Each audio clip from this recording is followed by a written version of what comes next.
Hello everyone, welcome to Dr. B.R. Ambedkar Open University. ఈ రోజు class లో మనం తరుగుదల గురించి చెప్పుకుందాం.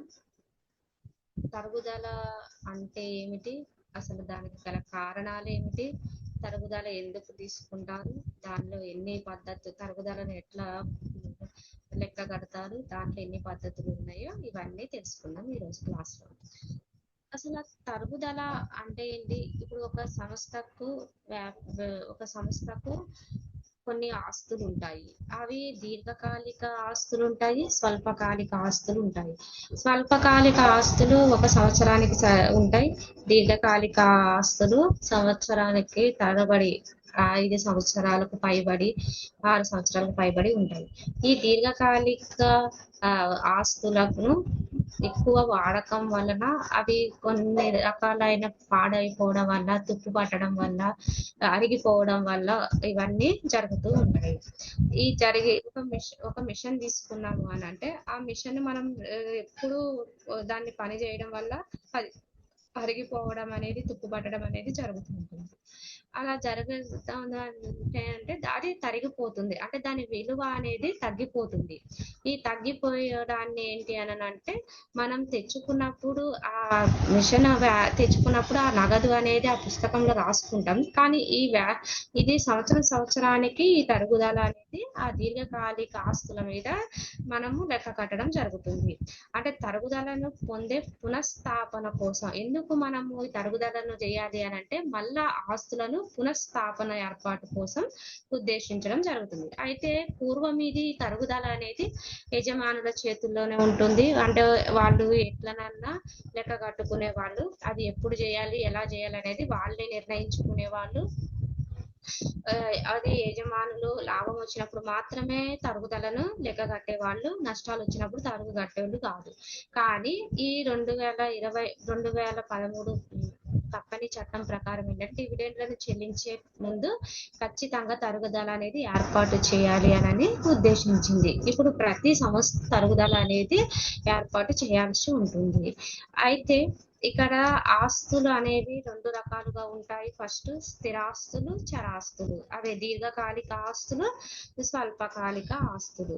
ఈ దీర్ఘకాలిక ఆస్తుల మీదనే మనము తరుగుదల అనేది కట్టడం జరుగుతుంది. అంటే అవి భవిష్యత్ సేవలను ఇస్తుంది కాబట్టి ఇవి అసలు ఆర్థిక జీవిత కాలంలోనూ అవి మనకు ఎంతగానో ఉపయోగపడుతుంది. అంటే మనము ఆ స్థిరాస్తుల మీద మనం ఒక రకమైన పెట్టుబడి పెడుతున్నామని అర్థం. ఈ ప్రతి సంవత్సరానికి ఈ పెట్టుబడి ఖర్చు రాసి మరి ఆ మొత్తాన్ని తరుగుదల ఖర్చు రాస్తుంటాం కాబట్టి ఆ మొత్తాన్ని తరుగుదల అంటారు. మొత్తానికి తరుగుదల అంటే ఏంటి అని అంటే ఒక మిషన్ కానీ ఒక స్థిరాస్తుల మీద మనము స్థిరాస్తుల విలువ అనేది తగ్గిపోవడాన్ని తరుగుదల అంటారు. దానివల్ల పెట్టుబడి ఇక్కడ తరుగుదల రాయడం వల్ల జరిగే మార్పులు ఏంటి అని అంటే స్థిరాస్తి విలువను దాన్ని ఉపయోగించిన మేరకు తగ్గిస్తుంది. అంటే ఇప్పుడు మనం ఎప్పుడు పని చేస్తూ ఉంటుంది కాబట్టి అది తగ్గిపోవడం అనేది జరుగుతుంది కాబట్టి అది ఈ విలువ అనేది కూడా తగ్గిపోతూ ఉంటుంది. అంటే లాభాలను తగ్గిస్తుంది. ఇప్పుడు మనము తరుగుదలను లెక్క కట్టడం వల్ల మనకు ఖర్చు సంస్థకు అనేది ఖర్చు అవుతుంది. ఆ ఖర్చుని లాభ నష్టాల ఖాతాలో డెబిట్ చేయడం అవుతుంది. అంటే మనకు ఖర్చులు అనేది పెరగడం వల్ల ఇక్కడ లాభాలు అనేది తగ్గుతుంది. ఆ తగ్గుతుంది కాబట్టి సంస్థ యొక్క లాభాలను కూడా తగ్గిస్తుంది. ఈ ఆస్తి అప్పుల పట్టిళ్లలో స్థిరాస్తి అనేది న్యాయమైన నిజమైన విలువను చూపడానికి వీలుంటుంది. అంటే ఆస్తి అప్పుల పట్టిలోని అసెట్ సైడ్ మనం ఆస్తుల సైడ్ అసలు వాల్యూ మైనస్ తరుగుదలని తీసేయడం వల్ల అసలు స్థిరాస్తి విలువ ఎంత ఉందనేది తెలుసుకోవడానికి ఉపయోగపడుతుంది. ఆస్తి జీవిత కాలాంతరం పునఃస్థాపనకు అవసరం మొత్తాన్ని సమకూరుస్తుంది. ఇప్పుడు ఇది ఒక నిర్ణీత కాలం వరకు పనిచేస్తుంది. తర్వాత ఈ తరుగుదల అనేది సంవత్సరం మనం తరుగుదల కట్టుకోవడం వల్ల ఈ నగదును ఉపయోగించి ఇది అయిపోయిన తర్వాత ఇంకొక కొత్త మిషన్ కొనుక్కోవడానికి ఎంతగానో ఈ తరుగుదల నగదు అనేది ఉపయోగపడుతుంది. అయితే ఇక్కడ స్థిరాస్తులలో 2 రకాలు ఉంటాయి. ఒకటి కనిపించే ఆస్తులు, కనిపించని ఆస్తులు. కనిపించేవి ఏంటి అని అంటే భూమి, భవనాలు, మిషన్లు, అన్ని యంత్రాలు ఇవన్నీ మనకు కనిపించే స్థిరాస్తులు ఉంటాయి. కనిపించని స్థిరాస్తులు ఏంటి అని అంటే పేటెంట్లు, copy rights, trade mark, good will అనేది ఏంటి అని అంటే కంపెనీకి మంచి పేరు ఉండడానికి కాపీ రైట్స్, ఇవన్నీ ట్రేడ్ మార్క్లు అనేవి ఇవి కనిపించని స్థిరాస్తులు. అసలు తరుగుదల మనకి 2 రకాల ఆస్తులు, ఈ స్థిరాస్తులలోని ఈ 2 రకాలు ఉంటాయి. అసలు తరుగుదల అంటే ఏంటిది అని అంటే తరుగుదలను మనం తరుగుదల వాడకంలో అరగడం వల్ల కానీ, కాలం గడపడం వల్ల, లుప్తత వల్ల, ఇట్లాంటి కారణాల వల్ల ఒక ఆస్తి ఆర్థిక విలువ తగ్గిపోవడాన్ని తరుగుదల అంటారు. ఈ తగ్గింపు గాని హఠాత్తుగా జరిగే నష్టం గాని ఇలువలలో తగ్గింపు గాని కాదు. అయితే ఇక్కడ ఒక నిర్వచనం ఉంది. ఆ తరుగుదల అంటే ఏంటి, నిర్వచనం ఏంటి అని అంటే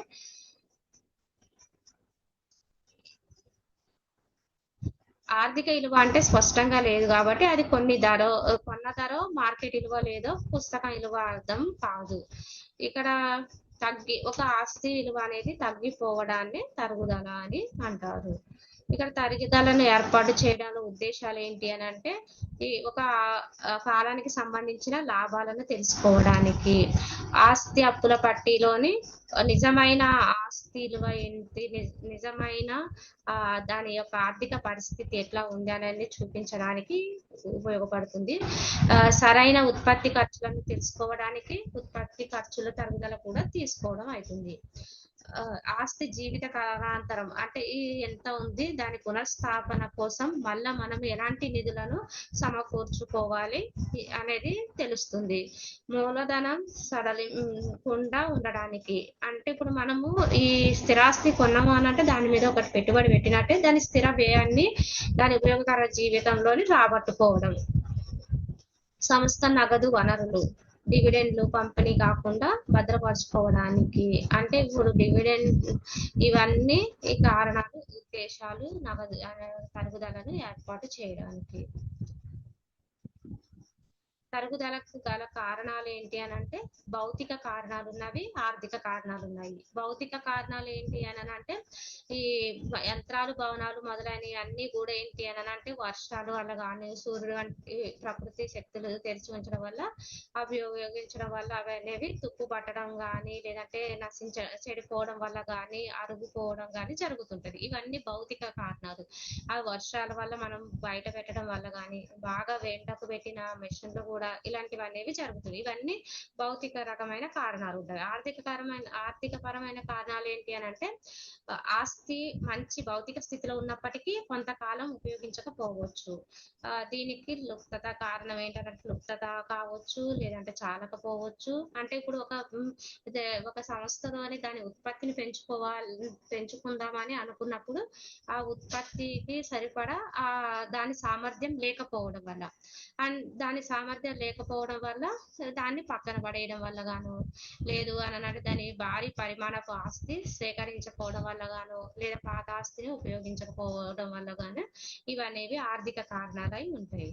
ఇంకొకటి ఏంటంటే కాలానికి చెందిన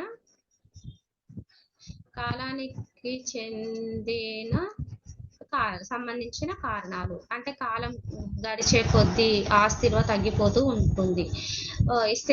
దానికి ఆస్తి విలువ అనేది కొద్దిగా ప్రతి సంవత్సరం తగ్గుతూ ఉంటుంది కాబట్టి ఆస్తులను ఉపయోగానికై చేసే ఏర్పాటు తరుగుదల అనకపోవచ్చు, దాని ఎమర్జెన్సీ అని అనవచ్చు. ఎమరైజేషన్ తగ్గింపు. ఇంకా ఏమైనా డిప్లేషన్, ఏమైనా ఆస్తుల లక్షణాలు కొన్ని తగ్గే లక్షణాలు ఉంటాయి. అవి ఏంటి అని అంటే గనులు కానీ, రాతి గనులు, నూనె బావులు వంటి సహజ వనరులు కూడా మనం వాడకం వల్ల, ఇప్పుడు బొగ్గు ఉంది, ఆ బొగ్గుని తవ్వడం వల్ల మనము వాడుకోవడం వల్ల అవి తగ్గిపోతూ ఉంటుంది. అవే నూనె బావులలో కూడా అవి నూనె తోడే కొద్దీ దాని వాల్యూ అనేది తగ్గిపోతూ ఉంటుంది. సో తరిగిపోయే లక్షణాలు ఉన్నాయి ఈ ఆస్తులను ఉపయోగానికై చేసే ఏర్పాటుని తగ్గింపులకై ఏర్పాటు అనవచ్చు. ఈ తరుగుదల గల ఇవి కారణాలు. ఒకటి భౌతిక కారణాలు ఉండొచ్చు, ఆర్థిక కారణాలు ఉండొచ్చు, కాలానికి సంబంధించిన కారణాలు ఉంటాయి, తగ్గింపు వలన. ఇవన్నీ కారణాలు తరుగుదలను లెక్కించడానికి.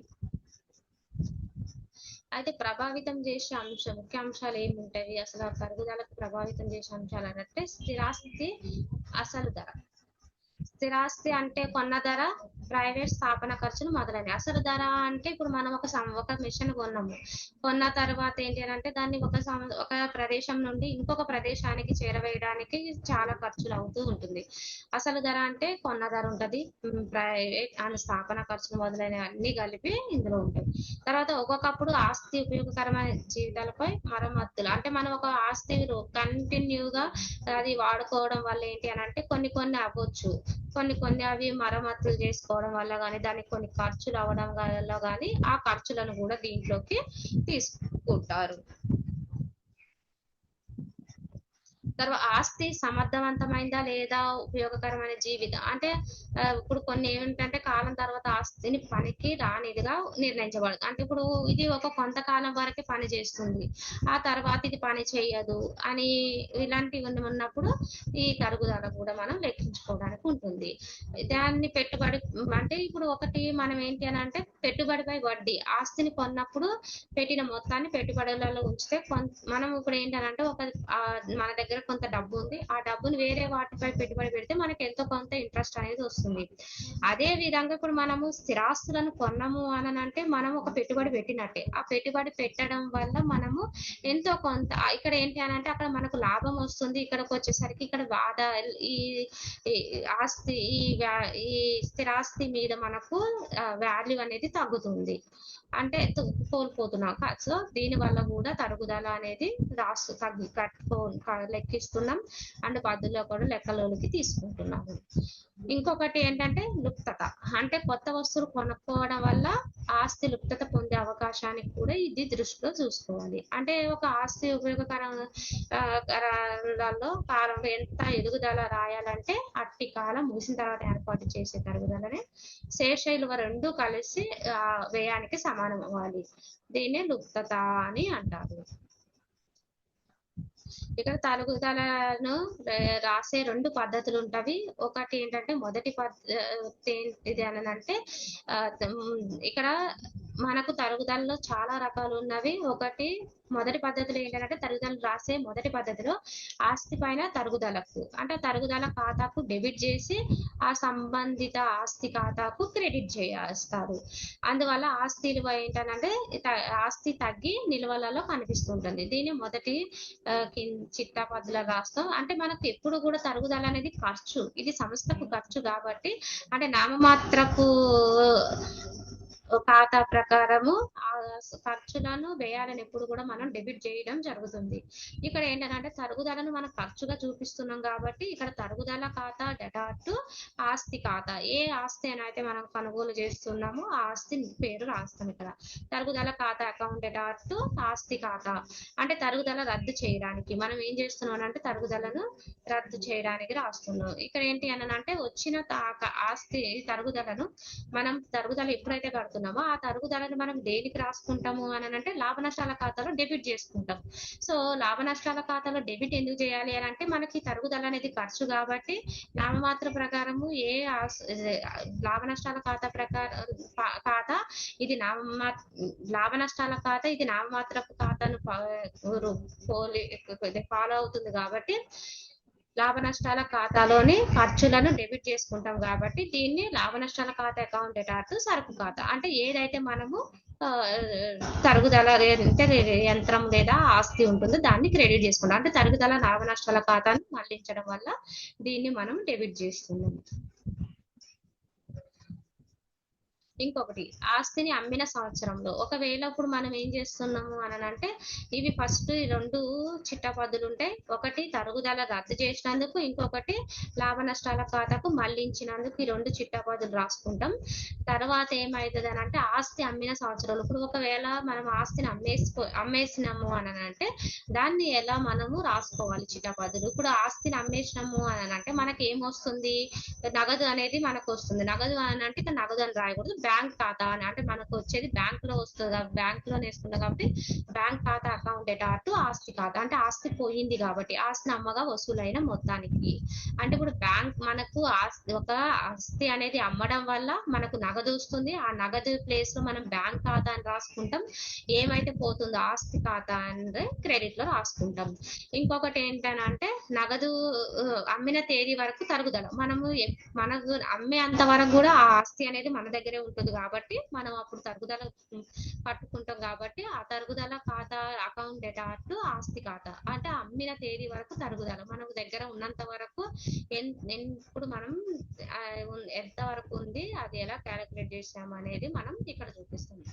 ఇదే తరుగుదలను మళ్ళీ లాభ నష్టాల ఖాతాలకు మళ్ళించినప్పుడు ఇప్పుడు లాభ నష్టాల ఖాతా అకౌంట్ డేటా టు తరుగుదల ఖాతా, అదే తరుగుదలను మనం లాభ నష్టాల ఖాతాకు మరలించినప్పుడు లాభ నష్టాల ఖాతా అకౌంట్ డేటా టు తరుగుదల ఖాతా, అంటే మనకి ఇక్కడ యంత్రం ఏమన్నా రాయొచ్చు.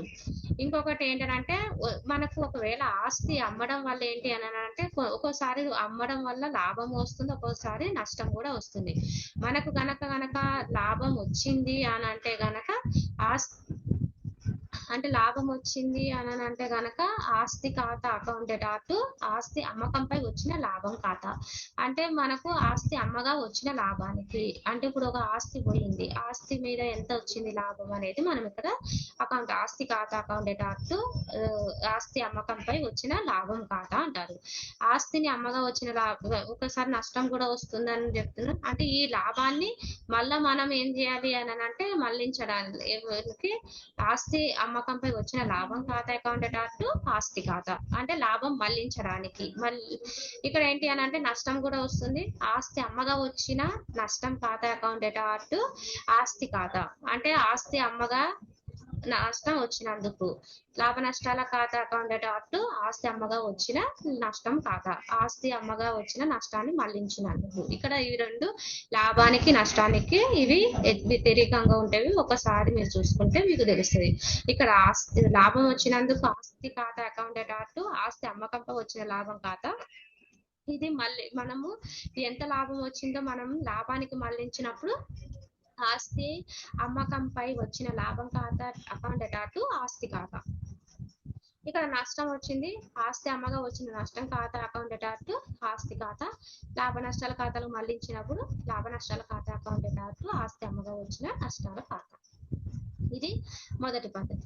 రెండో పద్ధతిలో ఏంటంటే ప్రతి సంవత్సరం తరుగుదల వేరే తరుగుదల కోసం ఏర్పాటు ఖాతాలో పెరుగుతూ ఉంటుంది, అంటే ఆస్తి పట్టీలో ఆస్తుల ధర నుంచి ఏర్పాటు ఖాతాను కూడబెట్టిన మొత్తాన్ని తీసి నికరంగా చూపిస్తారనమాట. అదే మొదటి పద్ధతిలో రాసిన పద్ధతులకు అనుగుణంగానే రెండో పద్ధతిలో కూడా సేమ్ అలానే ఉంటది. ఇదే తరుగుదలను ఫస్ట్ ఏర్పాటు చేయడానికి ఫస్ట్ తరుగుదల ఏర్పాటు, తర్వాత లాభ నష్టాల దాన్నే లాభ నష్టాల ఖాతాలోకి మరలించడం. ఒకవేళ అప్పటి వరకు ఉన్న మన దగ్గర ఎప్పటి వరకు అయితే ఈ ఆస్తి ఉంటుందో ఈ ఆస్తి మీద తరుగుదలను, అదే విధంగా మనకు అది లాభం వస్తే లాభానికి, నష్టానికి వస్తే నష్టానికి, వచ్చిన నష్టాన్ని లాభ నష్టాల ఖాతాకు మళ్లించడానికి, మళ్ళీ వచ్చిన నష్టాన్ని లాభ నష్టాల ఖాతాకు మళ్లించడానికి. ఇవన్నీ మొదటి పద్ధతి రెండో పద్ధతిలో కూడా చిట్టా పద్ధతులు సేమ్ ఉంటాయి.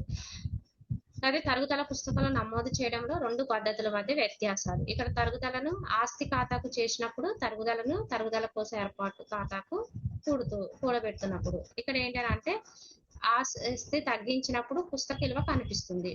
ఇక్కడ ఏంటి పుస్తక విలువ కనిపిస్తుంది అంటే సంవత్సరం ప్రారంభంలో పుస్తక విలువ నుంచి ఆ సంవత్సరం తరుగుదల తీసేంత వరకు ఇక్కడ మనకు కనిపిస్తూ ఉంటుంది. ఇక్కడ ఏంటి అని అంటే దాన్ని జీవిత కాల పర్యంతం దాన్ని అసలు ధర కనిపిస్తుంది, అంటే లాస్ట్ లో కానీ ఈ వాల్యూ అనేది కనిపిస్తుంది మనకు.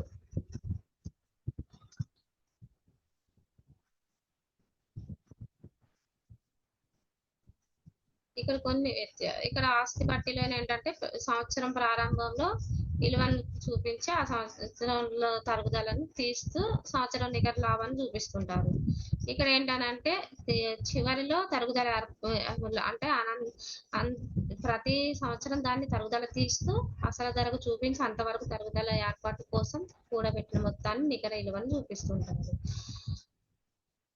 ఈ ఆస్తి అనేది పురాతనమైనది ఉంటది, మధ్యలో కొన్నదో తెలుసుకోలేము. కానీ దీన్ని బట్టి ఏంటి అని అంటే ఆస్తి ధరను బట్టి తరుగుదలను ఖాతాను ఏర్పాటు చేయడం వల్ల కానీ ఇది ఆస్తి ఎంత ఉందో, లేదంటే పాతదా, లేదంటే ఇది ఎంత అనేది ఊహించవచ్చు. అయితే ఇక్కడ మనకు తరుగుదల ఖర్చు చేసే రాసే పద్ధతులు ఇక్కడ ఏంటి అని అంటే మనకు తరుగుదలను కనుక్కోవడానికి, అంటే తరుగుదలను చేసుకోవడానికి చాలా పద్ధతులు ఉన్నాయి. కానీ ఇక్కడ మెయిన్ గా ఉపయోగించేది 2 పద్ధతులు మాత్రమే ఉపయోగిస్తారు. అదేంటి అంటే ఫస్ట్ స్థిర వాయిదాల పద్ధతి, క్రమక్షీణ నిల్వల అంటే తగ్గుతున్న నిల్వల పద్ధతి, తగ్గింపు దాంట్లోనే మళ్ళీ 3 ఉన్నాయి. తగ్గింపు విలువ పద్ధతి, రెట్టింపు క్షీణింపు నిల్వల పద్ధతి, సంవత్సరాల సంఖ్య మొత్తపు పద్ధతి. ఇంకొకటి వార్షిక పద్ధతి, సింకింగ్ ఫండ్ లేదా తరుగుదల ఫండ్ పద్ధతి, బీమా పాలసీ పద్ధతి, ఇతర పద్ధతులు. అంటే ఇవన్నీ పద్ధతులు మనం ఏంటి అంటే తరుగుదలను లెక్కించుకోవడానికి. కానీ మనకు ప్రతి సంస్థలు ఎక్కువ ఉపయోగించుకునేది ఏంటి అని అంటే ఈ 2 పద్ధతులే, స్థిర వాయిదాల పద్ధతి, తగ్గుతున్న నిల్వల పద్ధతి. దీన్ని ఎట్లా చూస్తారు అని అంటే స్థిర వాయిదాల పద్ధతి ఏంటి అని అంటే మనకు దీన్ని ఏమంటారు అని అంటే సమానమైన పద్ధతి లేదా సరళ రేఖ పద్ధతి అని కూడా అంటారు. కానీ ఈ ప్రతి సంవత్సరం తరుగుదల అనేది స్థిరంగా ఉంటుంది, అది ఎప్పటికీ మారదు. ఇది ఒకవేళ మనం గ్రాఫ్ లో చూపించినా కానీ ఇది ఒక సరళ రేఖలాగా కనిపిస్తుంది. అంటే ఇది ఏంటి అని అంటే ఆస్తి వ్యయం నుంచి శేష విలువ తీసి మిగతా మొత్తాన్ని ఆ ఆస్తిని ఎన్ని సంవత్సరాలు పనిచేస్తుంది ఆ సంఖ్యతో భాగించగా వచ్చిన మొత్తమే తరుగుదల. ఇక్కడ సూత్రం ఉంది, సంవత్సరిక తరుగుదల ఈక్వల్ టు ఆస్తి వ్యయము అంటే మొత్తం విలువ ప్లస్ స్థాపన ఖర్చులు మైనస్ శేష విలువ బై ఆస్తి జీవిత కాలం సంవత్సరాలలో, అంటే ఎన్ని సంవత్సరాలు ఉంది అనేది. ఇక్కడ మన స్థిర వాయిదాల పద్ధతిలో ఈ తరుగుదల అనేది ప్రతి సంవత్సరం ఒకే తరుగుదల ఉంటుంది, ఎప్పటికీ మారదు, ఇది స్థిరంగా ఉంటుంది. అందుకనే దీన్ని స్థిర వాయిదాల పద్ధతి అంటారు, అంటే సరళ రేఖ పద్ధతి అని కూడా అంటారు. ఈ పద్ధతిని పాటించేటప్పుడు ఏంటంటే లాభ నష్టాల ఖాతాకు వేరు ఖర్చుగా రాస్తారు. అంటే ఇది ఆస్తి పునఃస్థాపన కోసం మాత్రమే ఆస్తి పునఃస్థాపన ఏర్పాటు కోసమే ప్రత్యేక చర్యలు తీసుకోవాల్సి ఉంటుంది. ఇక్కడ తరుగుదల రాసే పద్ధతులలో ఇక్కడ కొన్ని పద్ధతులు ఆల్రెడీ మనం పైన చూసినాం. ఇక్కడ ఒక ఉదాహరణకు ఉమానంద్ అండ్ కంపెనీ వారు ఏమున్నారు అని అంటే జనవరి 1, 2014 10,500 గాను ఒక శీతల స్టోరేజ్ ప్లాంట్ ను కొని 500 రూపాయలు ఖర్చు పెట్టి దాన్ని స్థాపించారు. అంటే ఇది ఏంటి అని అంటే ఖర్చు, ఇది ఒక అసలు ఖర్చు వ్యయం, ఆస్తి వ్యయం, స్థాపన ఖర్చులు ఏంటి అని అంటే 500 రూపాయలు. ఆ ఆస్తి 4 సంవత్సరాలు పనిచేస్తుంది. ఇక్కడ ఏంటి అని అంటే సంవత్సరాలు అని అంటే ఇక్కడ కింద ఆల్రెడీ మనకు ఒక ఫార్ములా ఉంది. అదేంటి అని అంటే తరుగుదలను ఎట్లా క్యాలిక్యులేట్ చేసుకుంటున్నాము అని అంటే ఆస్తి వ్యయము ప్లస్ స్థాపన ఖర్చులు మైనస్ శేష విలువ బై ఆస్తి జీవితకాల సంవత్సరాలు. అంటే ఇక్కడ మనకి ఇక్కడ కింద ఏమి ఇచ్చారనంటే ఆస్తి వ్యయం ఎంత ఉంది అని అంటే 10,500, స్థాపన ఖర్చులు ఏంటి అని అంటే మనం 500 రూపాయలు. అంటే అవి ఒక ప్లేస్ నుంచి ఇంకొక ప్రదేశానికి చేరవేయడానికి లేదంటే మధ్య మధ్యలో ఏమైనా ఖర్చులు ఉంటే వాటిని స్థాపన ఖర్చులు అంటారు. ఇక్కడ ఆస్తి జీవిత కాలంలో ఎంత అంటే అది 4 సంవత్సరాలు అని ఉంది. ఇక్కడ 4 సంవత్సరాలు. తర్వాత దాని శేష విలువ అంటే 1000 రూపాయలుగా అంచనా కట్టడమైంది. అంటే ప్రతి సంవత్సరం ఎంత తరుగుదల రద్దు చేయాలో లెక్కించి ఆ ప్లాట్ ఖాతా 4 సంవత్సరాలకి ఎట్లా కనిపిస్తుంది చూపాలని అంటున్నారు.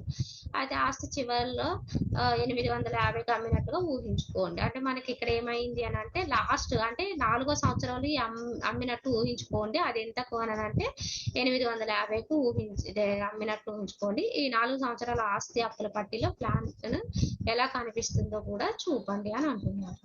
ఇక్కడ ఏంటిది అని అంటే ఫస్ట్ దీన్ని మనం తరుగుదలను లెక్క కట్టడానికి ఇక్కడ ఒక సూత్రం ఉంది. అదేంటిది అని అంటే సంవత్సరిక తరుగుదల ఆస్తి వ్యయము స్థాపన ఖర్చులు మైనస్ శేష విలువ ఆ ఆస్తి జీవిత కాలంలో ఆ జీవితకాల సంవత్సరాలు. అంటే ఇక్కడ ఏంటి అని అంటే ఆస్తి వ్యయం ఎంత ఉంది ఇక్కడ అని అంటే 10,500.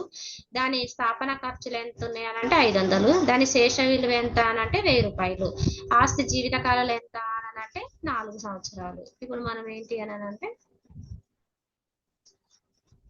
నేరుగా తీసుకోవచ్చు మనం ఇక్కడ 10,500 ప్లస్ 500 మైనస్ 1000 రూపాయలు బై 4 చేస్తే వచ్చింది మనకు 2,500. ఈ 2,500 అనేది తరుగుదల. ఈ 2,500 అనేది ఎప్పటికీ ప్రతి సంవత్సరం ఈ 2,500 ఉంటుంది. తరుగుదల అనేది మనకు ఎప్పటికీ మారదు.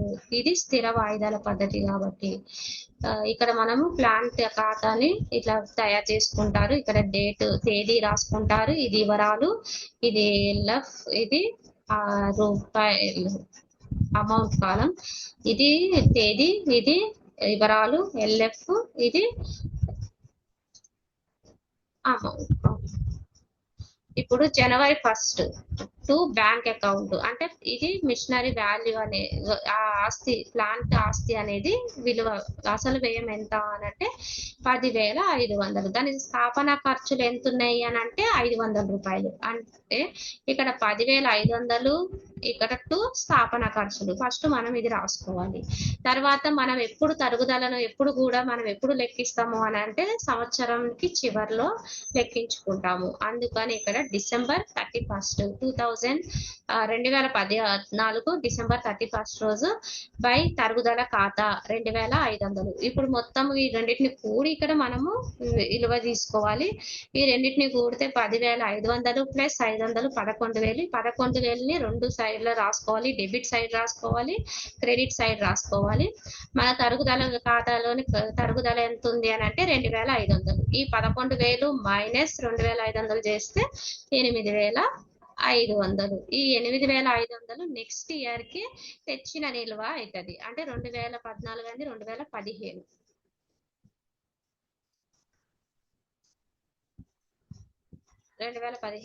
ఇది మళ్ళీ మనం ఏం రాసుకోవాలి అని అంటే 2 తెచ్చిన నిల్వ 8,500. 8,500 అని అంటే ఇప్పుడు 2015 డిసెంబర్ 31 ఏంటి అని అంటే బై తరుగుదల ఖాతా అదే ఉంటది 2,500. ఇప్పుడు ఈ 8,500ని ఈ 2,500ని రెండు డెబిట్ సైడ్ క్రెడిట్ సైడ్ రాసుకొని తరుగుదల ఎంత ఉంది అని అంటే 2,500 ఉంది. ఆ 2,500 మైనస్ 8,500 చేస్తూ వచ్చింది 6,000. ఈ 6,000 నెక్స్ట్ ఇయర్ కి మళ్ళా తెచ్చిన నిల్వగా రాసుకొని 2016లో రాసుకుంటాం. అది జనవరి 1 6,000. ఈ 6,000ని రెండు డెబిట్ సైడ్ క్రెడిట్ సైడ్ రాసుకుంటాం. క్రెడిట్ సైడ్ రాసుకున్నాం. ఈ 2,000 డెబిట్ సైడ్ రాసుకున్నాం, క్రెడిట్ సైడ్ రాసుకున్నాం. తరుగుదల అదే ఉంటది, ప్రతి సంవత్సరం తరుగుదల ఇదే ఉంటది 2,500. 2,500 మైనస్ 6,000 3,500. ఈ 3,500 ఇక్కడ 4 సంవత్సరాలకు అని అంటే 2014 15 16 17 ఇక్కడ 17 ఉండాలి, ఇక్కడ 15 ఉంది చూసుకోండి. 17 టు తెచ్చిన నిల్వ 3,500. ఈ 3,500 తరుగుదల ఖాతా కూడా 2,500. కానీ లాస్ట్ ఇయర్ లో మనల్ని ఏమని అడిగిండు అని అంటే 850 రూపాయలకి మిషన్ ని అమ్మినట్లుగా ఊహించుకోమండు. అంటే ఇక్కడ బై బ్యాంక్ అకౌంట్ అని మనకు మిషన్ అమ్మడం వల్ల మనకు నగదు వస్తుంది కాబట్టి ఆ నగదుని ఇక్కడ రాసుకుంటాం. ఎట్లా రాసుకుంటాము అని అంటే అది బై బ్యాంక్ రూపంలో రాసుకుంటాం. 850. ఈ 850 అంటే 3,500ని రెండు సైడ్ల రాసుకొని ఈ రెండింటిని కూడగా వచ్చింది ఆస్తి అమ్మకంపై నష్టం ఖాతా. అంటే మనకు ఎంత నష్టం ఉంది అని అంటే 150 రూపాయలు అనేది ఆస్తి అమ్మగా వచ్చింది. నష్టం 150 రూపాయలు. ఇదే ఈ డిసెంబర్ ఉన్న ఆస్తి అప్పుల పట్టిని ఏం చేస్తామనంటే ఇప్పుడు ప్లాంట్ ఖర్చులు స్థాపన ఖర్చులు ఉంటాయి. ఇది మనకు ప్లాంట్ ఖాతా. అది మన ఎవ్రీ 31 రోజు అంటే లాస్ట్ సంవత్సరం లాస్ట్ లోనే మనం తరుగుదల అనేది రాసుకోవడం జరుగుతుంది. ఇప్పుడు ఆస్తి అప్పుల పట్టీలు ఎట్లా చూపిస్తాము అని అంటే December 31, 2014 ఉన్న ఆస్తి అప్పుల పట్టి అంటే ప్లాంట్ 10,500, స్థాపన ఖర్చులు 500, అంటే ఇక్కడ 11,000 తరుగుదల ఎంత అని అంటే 2,500 తీసేస్తే వచ్చింది 8,500. ఈ 500 ఇంకా ఉన్న ఆస్తి అప్పుల పట్టి ప్లాంట్ ఇది ఉంది, తరుగుదల, అమ్మకంపై వసూళ్లు, రద్దు చేసిన నష్టం మొత్తం 700. అంటే సంవత్సరానికి ఇట్లా తీసేసుకుంటే ఇది అవసరం లేదు. సంవత్సరం మనకి ఇది ఒక్కటి ప్రిపేర్ చేస్తే చాలు. పైన ప్లాంట్ ఖాతా ఒకటి ప్రిపేర్ చేస్తే సరిపోతుంది.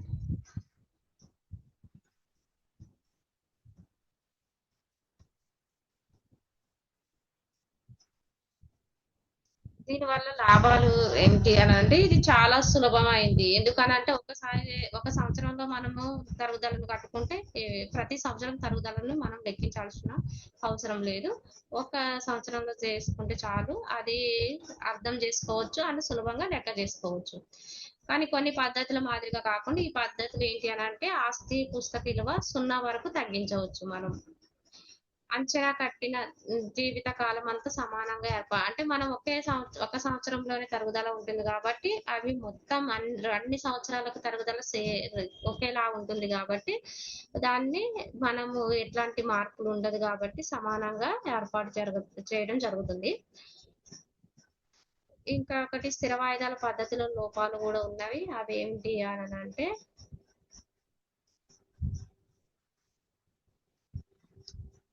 ప్రతి సంవత్సరం తరుగుదల ఖర్చు అనేది సమానంగా చేయడం వల్ల కానీ మరమ్మతుల సమీకరణ ఖర్చు అంటే ఆస్తి వయసు అనేది పెరుగుతున్న కొద్దీ పెరుగుతూ ఉంటుంది దాని తరుగుదల. కానీ ఏంటంటే ఇక్కడ మొదటి సంవత్సరంలో ఒకవేళ 2,500 ఉన్నాయి అని అంటే అది నెక్స్ట్ అంటే ఇంకొక సంవత్సరానికి కూడా 2,500 ఉంటది కాబట్టి మనం ఇది లాభ నష్టాల ఖాతాకు ఖర్చుగా తక్కువ అవుతుంది. అంటే ఎక్కువ అనేది కనిపించదు. అదే ఎక్కువ ఉంటే గనక మనం ఏంటి అని అంటే కొంచెం ఖర్చులను అంటే లాభాన్ని తగ్గించుకోవచ్చు.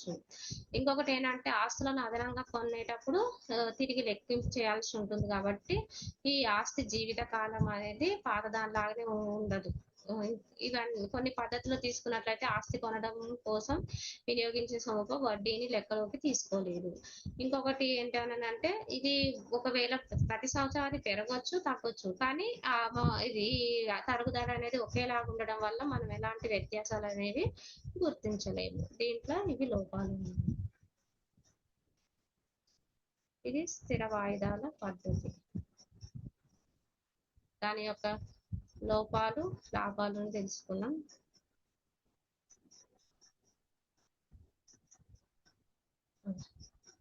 తర్వాత తగ్గింపు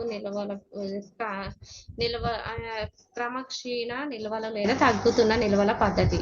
ఇక్కడ ఏంటి అని అంటే ఇది స్థిర వాయిదాల పద్ధతి లాగా కాకుండా దాంట్లో ఉన్నటువంటి లోపాలను అధిగమించడానికి ఈ పద్ధతిని ఉంటుంది అనమాట. అయితే ఇక్కడ ఈ పద్ధతి వల్ల ఏంటంటే ప్రతి సంవత్సరం తరుగుదల తగ్గుతూ ఉంటుంది.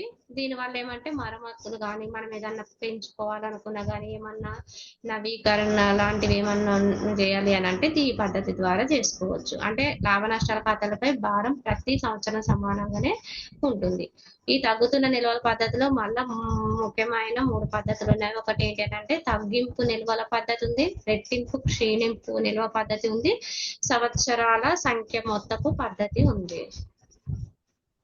అయితే ఈ తగ్గింపు నిల్వల పద్ధతి ఏంటిది అని అంటే ప్రతి సంవత్సరం ఖర్చు రాయాల్సిన తరుగుదలను సంవత్సర ప్రారంభంలో అంటే దాని ఆస్తి డెబిట్ నిల్వపై కొంత శాతంగా తీసుకుంటారు.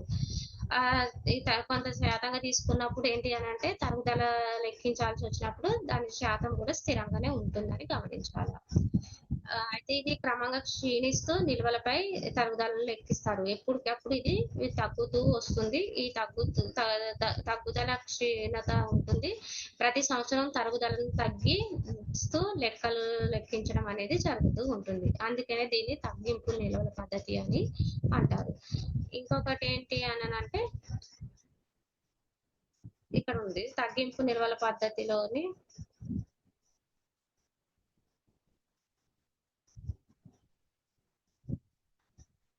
మనం ఇక్కడ చూడొచ్చు దాన్ని ఎట్లా తగ్గింపు నిల్వల పద్ధతిని చేస్తారు అనేది. అంటే ఈ పద్ధతిలో ఇక్కడ ఇంకొకటి ఏంటి అని అంటే మనం ఈ పద్ధతి దీని ద్వారా కూడా మనం విడివిడిగా ఖర్చులు రాసుకోవచ్చు. ఇంకొకటి అదే విధంగా ఆస్తి పునర్స్థాపన కూడా చేసుకోవచ్చు.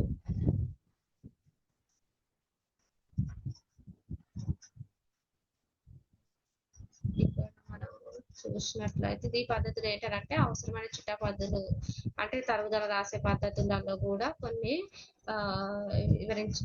కింద వివరించినట్టుగా ఉంటాయి. కానీ ప్రతి సంవత్సరం కేవలం తరుగుదల మొత్తం మాత్రమే మారుతూ ఉంటుంది. ఇక్కడ ఏంటంటే స్థిర వాయిదాల పద్ధతి కింద ఇచ్చిన అభ్యాసం ఇక్కడ సేమ్ స్థిర వాయిదాల పద్ధతులు ఏదైతే ఉందో ఇక్కడ దీన్ని కూడా తగ్గింపు నిల్వల పద్ధతిలో చూసుకున్నట్లయితే ఇక్కడ ఏంటంటే తరుగుదల రాయవలసిన శాతాన్ని 33 అంటే 1/3గా తీసుకోవాలని ఊహించుకుందాం. ఇక్కడ తగ్గింపు నిల్వల పద్ధతిపై ఏంటంటే తరుగుదల లెక్కించినప్పుడు ఆస్తి ఖాతా అప్పుల ఖాతాను చూద్దాం. ఇక్కడ ఇది ఎట్లా తగ్గుతుంది, దీన్ని ఎట్లా లెక్కిస్తారని చూద్దాం. ఇక్కడ ఏంటంటే బ్యాంక్ అకౌంట్ 10,500 స్థాపన ఖర్చులు 500 ఇట్లనే యాజిటీస్ గా తీసుకుంటాం 11,000. ఇక్కడ ఏంటి అని అంటే తరుగుదలను మనము లెక్క చేయాలి. తరుగుదలను ఎట్లా లెక్క చేసుకుంటాము అని అంటే ఇక్కడ ఇది ఏంటంటే 33/1/3 ఉంది అని అంటే తరుగుదల లెక్కించడానికి దాంట్లో స్థిర వాయిదాల పద్ధతిలో 25% తీసుకోవాలి. అంటే 4 సంవత్సరాలు రాబట్టుకోలేము కాబట్టి దాని 25% తీసుకుంటే ఏంటి అని అంటే 3,667 రూపాయలు వస్తుంది. ఇప్పుడు దీన్ని ఏం చేస్తాము అని అంటే 11,000 అని ఈ రెండింటిని కూడుకోవాలి. 11,000 రెండింటిని డెబిట్ సైడ్ క్రెడిట్ సైడ్ రాసుకుంటాము. ఈ తరుగుదల ఖాతా అనేది ఎంత ఉంది అని అంటే 3,607 రూపాయలు. ఇది మనం ఈ 11,000 నుంచి 3,667 రూపాయలు తీసేస్తే మనకు వచ్చింది 7,333. ఇది ఏంటి అని అంటే ఇది నెక్స్ట్ అంటే సంవత్సరానికి తెచ్చిన నిల్వ అవుతుంది. ఇది 2014, ఇది 2015కి తెచ్చిన నిల్వ అవుతుంది. 7,333 దీన్ని యాజిటీస్ గా రెండు డెబిట్ సైడ్ క్రెడిట్ సైడ్ రాసుకుంటాం. దాన్ని తరుగుదల ఖాతా మళ్ళా దీని మీద మనము అంటే 25% 1/3 చేస్తే మనకు వచ్చేది 2,444. అంటే దీంట్లో నుండి ఇది తీసేస్తే వచ్చేది 4,889 రూపాయలు. ఈ అమౌంట్ మళ్ళా మనకు 2016కి తెచ్చిన నిల్వ అవుతుంది. ఈ తెచ్చిన నిల్వనే డెబిట్ సైడ్ క్రెడిట్ సైడ్ రాసుకుంటాం. ఈ తరుగుదల మీద మళ్ళా మనం 1/3 చేసుకుంటే వచ్చిన అమౌంటే 1,530. 4,889 ఈ మైనస్ 1,530 చేస్తే 3,259. ఇది మళ్ళా మనం నెక్స్ట్ అంటే 2017కి తెచ్చిన నిల్వ అవుతుంది. ఇది ఏంటి అని అంటే 3,259. ఈ అమౌంట్ అనేది డెబిట్ సైడ్ క్రెడిట్ సైడ్ రాసుకుంటే తరుగుదల ఖాతా దీని మీద 1/3 చేసుకుంటే ఇంత వస్తుంది 2,156. దాని బ్యాంకును మనం ఆల్రెడీ ఇంత అమౌంట్ కి అమ్మేసినాను ఊహించుకుందామని చేసుకున్నాం కాబట్టి ఈ అమౌంట్ ఇంత ఉంది. సో లాభ నష్టాల ఖాతాకు రద్దు చేసిన నష్టం ఎంత అని అంటే 1,323 రూపాయలు. 323 రూపాయలు ఉన్నాయి. అంటే ఇక్కడ దీని ప్లాంట్ ఇక్కడ చూడండి, ఇక్కడ 11,000 దాని మొదటి సంవత్సరం తరుగుదల 3,667.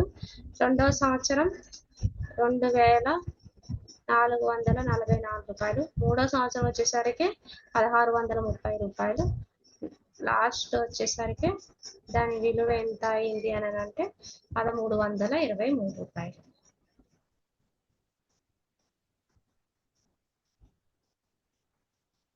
అంటే పోయిన ఉదాహరణ నుంచి 33 అంటే 1% తరుగుదల లెక్కించాలి అని అంటున్నారు.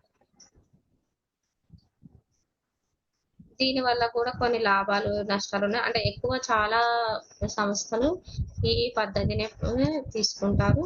దీనివల్ల ఏంటిది అని అంటే ప్రతి దీంట్లో ఖచ్చితమైన తరుగుదలను తీసుకోవచ్చు. అండ్ ఇది ఎప్పటికీ శూన్యం అనేది కాదు.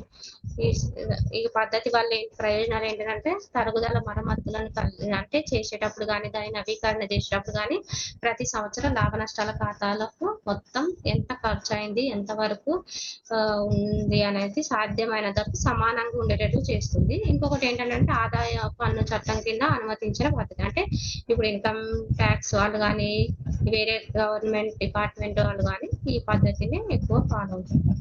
దీనివల్ల నష్టాలు ఏంటిది అని అంటే పద్ధతి వల్ల నష్టాలు ఏంటంటే ఈ పద్ధతి ఆస్తి పుస్తక విలువ శూన్యానికి కానీ శేషానికి కానీ ఎప్పటికీ తగ్గించలేదు. అందుకు దీంట్లో కొన్ని నష్టాలు ఉన్నాయి. సరైన తరుగుదల రేటు నిర్ణయించడం కష్టం కూడా. అంటే స్థిర వాయిదాల పద్ధతులు ఏంటంటే ఒకే తరుగుదలను మనం ప్రతి సంవత్సరం చూపించడం జరుగుతుంది. కానీ ఈ పద్ధతులు ఏంటంటే అట్లా చూపించడం జరగదు. అది ప్రతి సంవత్సరం అనేది మన తరుగుదల అనేది చేంజ్ అవుతుంది, తరచుగా మారుతూ ఉంటుంది. కాబట్టి దీన్ని ఎక్కువ వ్యత్యాసంతో ఖర్చు రాసే ఉంది. అంటే ఎక్కువ ఖర్చు రాసే విధంగా ఉంటుంది. ఆస్తిపై పెట్టిన పెట్టుబడులపై రావాల్సిన వడ్డీ లెక్కలోకి తీసుకోలేదు అనమాట. సో ఇట్లాంటి కొన్ని ప్రయోజనాలు ఉన్నాయి. ప్రతి పద్ధతికి కొన్ని ప్రయోజనాలు ఉన్నాయి, లాభాలు ఉన్నాయి. కానీ ఎక్కువ ఆదాయ పన్ను చట్టం వాళ్ళు ఎవరు గుర్తించారు, ఈ పద్ధతిని మాత్రమే గుర్తించారు. సో మనము నెక్స్ట్ క్లాస్ లో దీనికి సంబంధించిన ప్రాబ్లమ్స్ ఎట్లా ఉన్నవి, దాన్ని ఎట్లా చేయాలి అనేది తెలుసుకుందాం.